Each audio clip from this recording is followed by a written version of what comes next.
And now, for something completely different than what I was going to do. I was going to do a microdacted today and decided to do a mid-year list instead, because this year's been weird.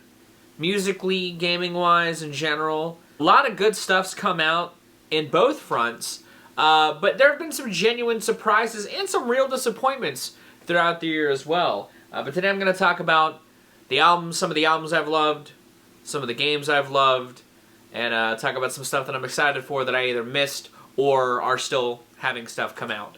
Starting with Denzel Curry continuing to pillage forth his very consistent discography with easily one of his strongest outings to date. Melt My Eyes, See Your Future is not only his smoothest listen yet, but sees him going even more into the retrospection and self-analysis, a trend that's been cropping up a lot in hip-hop this year, oddly enough, but Denzel has certainly done it the best, IMO. Obviously, you guys know I still love... Tell you, there isn't a record that hasn't matched the bleak backdrop that has been this year, quite like Soul Glow's Diaspora Problems. Talk about an aggressive frenzy of great ideas. Such a tight, visceral experience every single time. I still can't put down this Sunflower Bean record. Them drenching their punchy drums in these synthetic tones with some great hooks thrown in there is just a cocktail of excellence that I'm loving to down as the year continues to get more and more insane. Tangential to that, Beach House also made an incredibly reverb-soaked masterpiece in Once Twice Melody.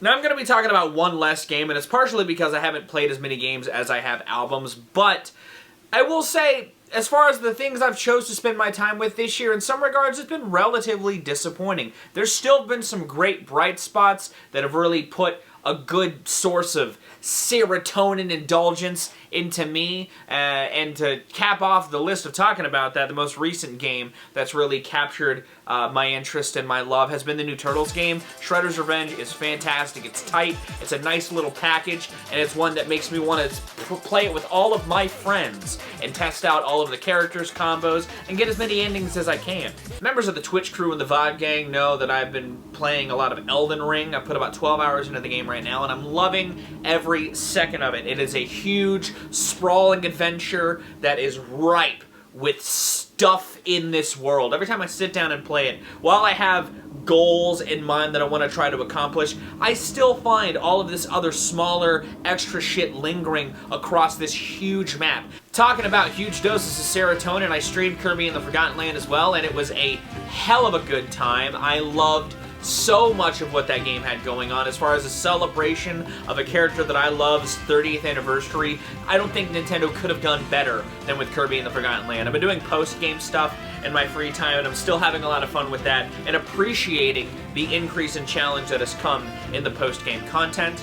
People on Twitter have seen me tweet about Triangle Strategy incessantly. I fucking love this game. I've taken a bit of a break on it right now, but I am in very late game. I've put about 30 hours into the game right now, and it has been such a fun, detailed adventure. I like what it's got going on, I like the combat, and I think that people should not sleep on Triangle Strategy. And as far as stuff that I'm excited to see in the coming weeks/months, Joey Badass and Jack White have records dropping in the back half of this month with 2000 and Entering Heaven Alive, both of which I think are going to be really, really good. The Joey single's great, and I like Fear of the Dawn so much, I can only assume Jack's going to knock it out of the park with Entering Heaven Alive. Michi Darko's also dropping a new album in a couple of months called Gothic Luxury. You guys know I love Flatbush, and I'm excited to see what he's got going on in a solo venture. There's a handful of records I've also missed.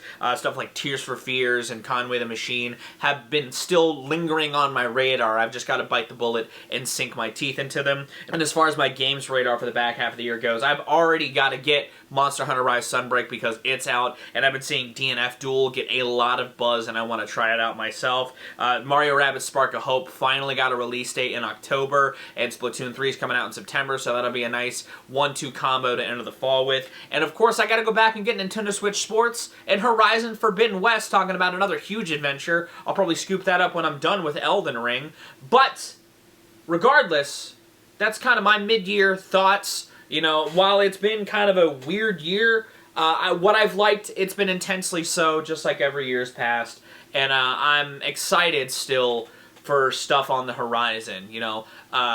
While there have been a handful of things that I was hoping would come out this year are pushed out to next year, I'm still excited for what we've got left in the year. Hopefully you are as well. Sound up in the comments stuff that you're excited for, stuff that you want to go back and revisit that either I've talked about or you've heard getting buzz on the internet. If you like this video, give it a like. If you want to see more of my music, gaming, and general nerdery content, be sure to subscribe. I drop 4 vids a week, and I like a lot of what I'm doing around here. So if you like this, you may like what I've got going on. Special thanks to my patrons. If you want to join their ranks to get early access to content, exclusive content, or to help drive the community with polls, it's linked in the description. This whole month is Patron Appreciation Month, so a lot of the content that I'm rolling out this month has been chosen by the patrons. The Castlevania playthrough, the Redacted. I've got a Tier Time coming out this month that's also patron requested, and a discography review. So if you want to help decide other future stuff in months to come or in another round of July videos, it's linked in the description. I'm going to get out of here, though. Thank you again so very much for watching. I've been Viral Rack. You guys have good days, lives, and situations, and I'll see you another day.